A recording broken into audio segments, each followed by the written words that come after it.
Hello, and welcome back to Sock Puppet Weekly. Last week, we talked about puddles and how to avoid them. This week, we tackle an interesting topic, chemical recycling. Wow, that sounds very technical and complicated. Well, I have a very limited knowledge of this, but I can give the basics. The definition of chemical recycling can be described as breaking down plastics to build them into other forms or equivalents to be redistributed to consumers. Oh, okay, so like taking a finished Lego piece, putting it back into its basic pieces, and then building something else with it? Yeah, exactly. Oh, okay. So before we introduce our guest speaker, let's review a couple of background facts of plastics. They were first introduced in the late 1800s by a man called John Wesley Hyatt. He invented the first synthetic polymer. From there it went downhill. Plastics took off in popularity in World War II as it replaced limited natural material.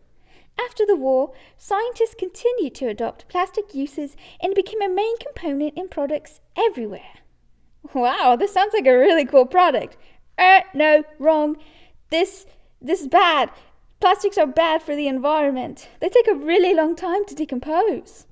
Well, hey, aren't, we made partly of plastic? Hey, how about we introduce that guest speaker now? His name is Dr. Professor. He got his PhD at College University, and he's here to talk about chemical recycling. Let's take a look.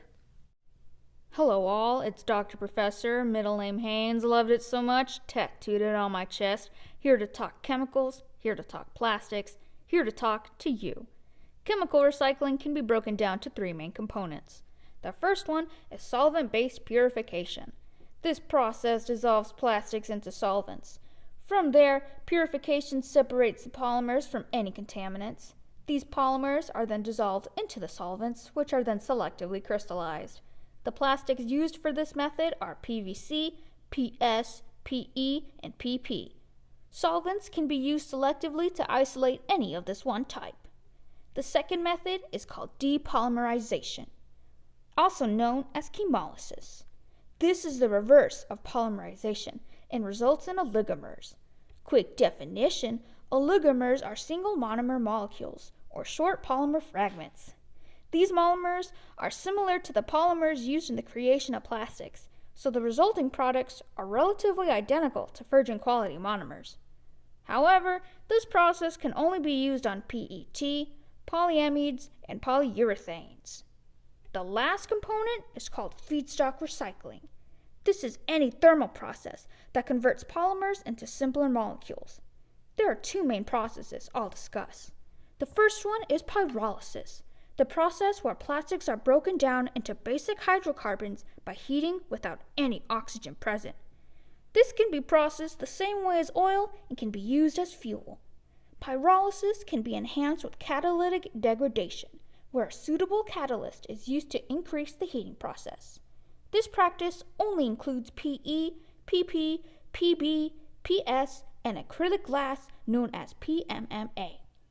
The second process is gasification, where mixed waste materials are heated to temperatures ranging from 1000 to 1500 degrees Celsius with limited oxygen present.